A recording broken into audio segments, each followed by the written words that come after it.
E aí pessoal, olha quem está aqui de novo no canal do Bio.nagô com mais um vídeo para vocês. E antes de eu começar, eu queria agradecer imensamente ao feedback que foi direcionado para mim sobre o vídeo anterior que eu tratei sobre a herpetologia, que eu fiz um resumozinho sobre o que as herpetólogas e os herpetólogos têm aprontado para a divulgação científica e quais são os principais grupos de animais que eles trabalham para divulgar para vocês a importância dessas duas grandes classes dentro do subfilo dos vertebrados, que são os anfíbios e os répteis. Não esqueçam dessas aspas. Então, logo após a vinheta, a gente vai tratar sobre um outro vídeo. Então, roda a vinheta.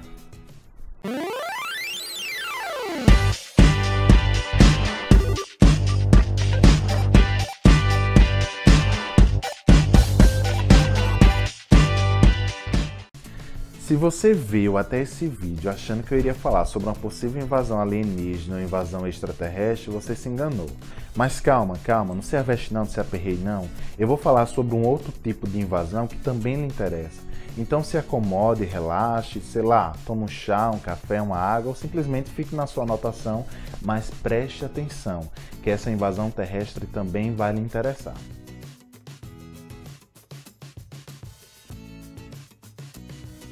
É a invasão de um animal que saiu dos ecossistemas, que saiu dos ambientes aquáticos para povoar os ambientes terrestres. Eu estou falando dos anfíbios, eles que foram os primeiros tetrápodes vertebrados a sair de alguma forma dos ecossistemas aquáticos para os ambientes terrestres. Mas para eu dar engajamento para esses anfíbios, eu quero que vocês entendam sobre outros animais e sobre outros parâmetros que estudam esses animais. E para isso eu preciso pedir a licença dos ictiólogos, que são as pesquisadoras e os pesquisadores que lidam com os parâmetros dos peixes, e os paleontólogos e as paleontólogas que lidam com os parâmetros relacionados aos fósseis, que estudam a evolução dos animais, das plantas e de todo organismo vivo que já viveu aqui na Terra.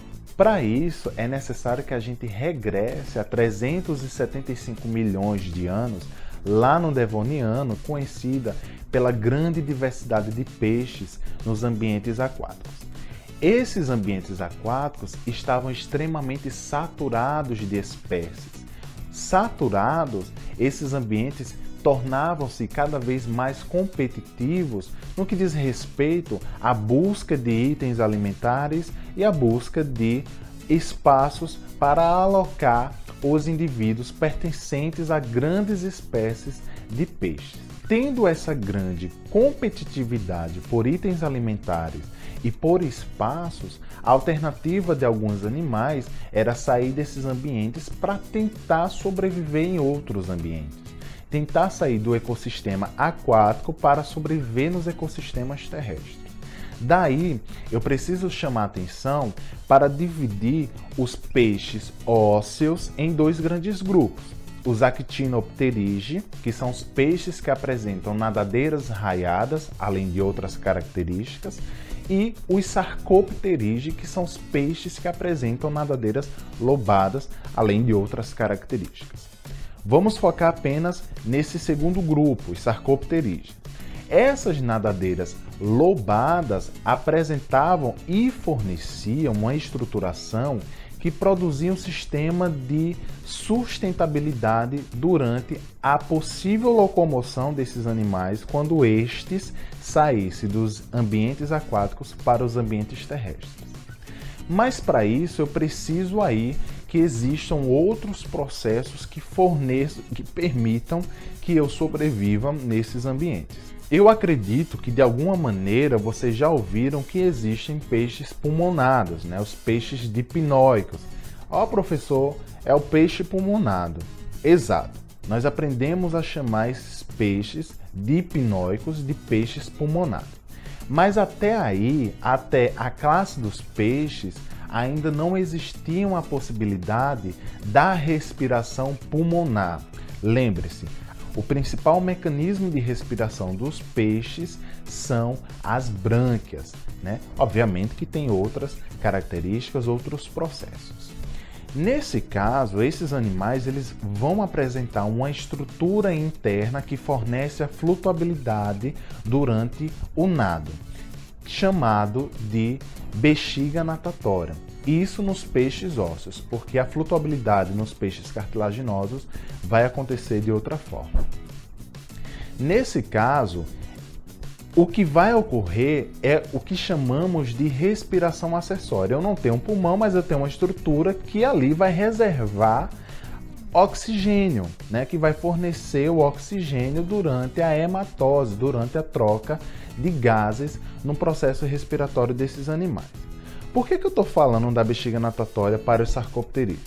Porque, veja, se eu estou querendo sair de um ambiente aquático, e por isso que os peixes, por que os peixes morrem sufocados? Por que os peixes morrem asfixiados?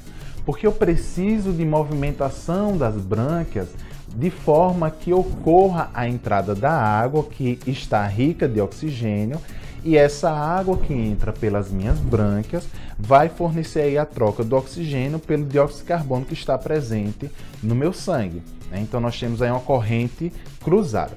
Se eu não tenho um fluido que movimenta as minhas brânquias, elas vão se aderir umas nas outras, ou seja, elas vão colar, elas vão se unir. E aí eu não vou ter a passagem de água ou a passagem do oxigênio durante a hematose, durante o processo de troca de gases.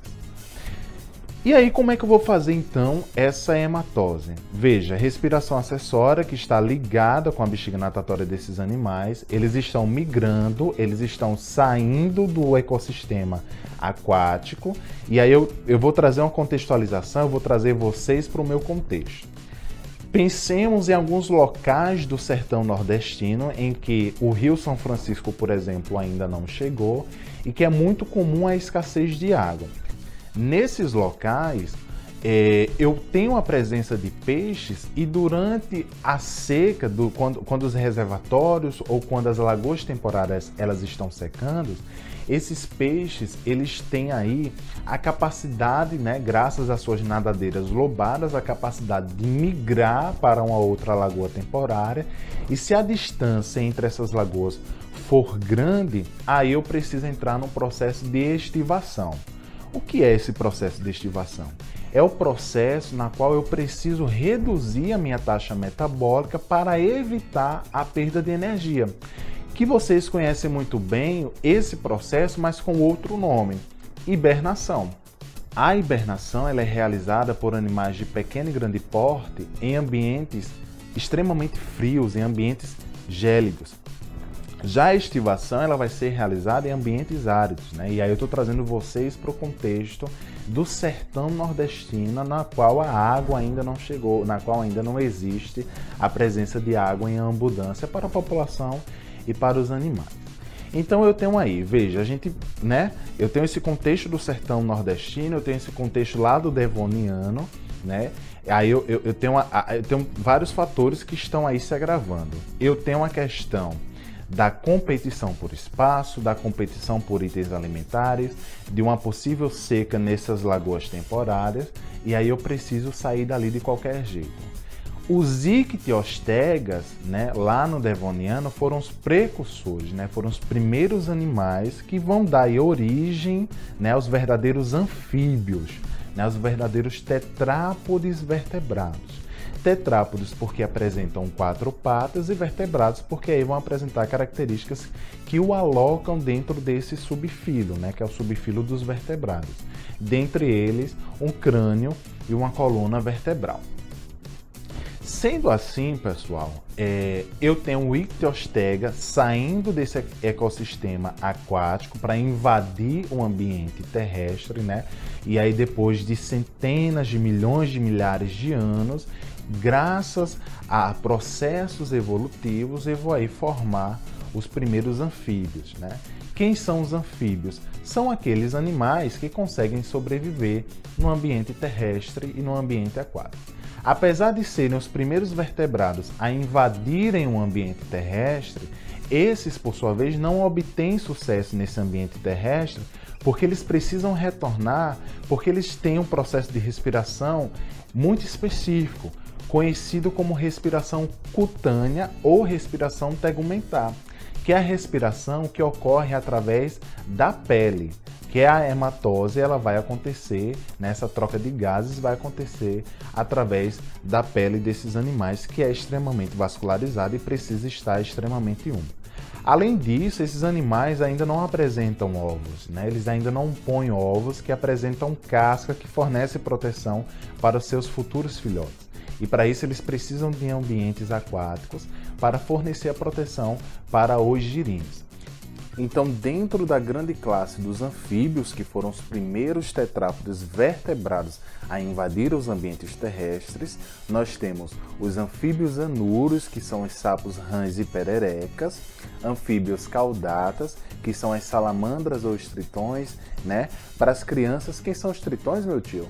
Os tritões são aí os parceiros das sereias que a gente comumente costuma ver nos desenhos. E os anfíbios gimnofionas, que o seu nome popular vai depender da região na qual você está inserido. Aqui no Nordeste a gente conhece como cobra cega, mas ainda não é uma cobra porque nós não estamos falando dos répteis. Além disso, os anfíbios, e mais especificamente os anfíbios anuros, vão ser conhecidos como os primeiros vertebrados terrestres a romperem com os zumbidos que eram produzidos pelos insetos, através da sua comunicação social, mais precisamente os cantos que são emitidos pelos machos para tentar chamar a atenção da sua fêmea e para delimitar o seu território. Então, resumindo essa ópera toda, essa invasão que foi maravilhosa, né, dos ambientes, dos ecossistemas aquáticos para os ecossistemas terrestres, nós temos lá o precursor, que foi o Ictiostega, né? E aí eu contei a historinha para você dos peixes ósseos e esses, por sua vez, que tem aí a obrigatoriedade de migração e quais são as funções, quais são os processos nas quais esses peixes passam por esse processo de migração. A gente chega nos Ictiostega, lá no Devoniano, há 375 milhões de anos, até chegarmos nos primeiros tetrápodes terrestres, que são os anfíbios verdadeiros, né? Quem são os anfíbios? Nós temos aí, nesse caso, os anuros, os caudatas e gimnofionas, sapo, rãs e pererecas, salamandras e tritões e as cobras cegas. E mais uma vez, né, cobra cega vai depender da região na qual você está inserido. Não se trata de réptil, ainda continua sendo um anfíbio.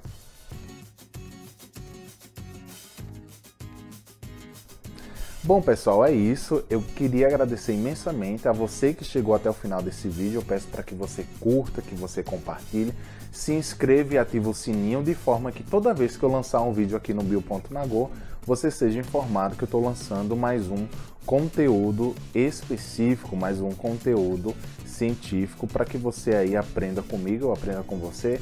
Eu estou amando o engajamento que vocês estão dando. Muito obrigado pelo apoio. Eu tô lendo aqui todos os comentários, eu fico extremamente feliz com o feedback de vocês. E ó, para finalizar, ó, um cheiro de Nagô. Até o próximo vídeo.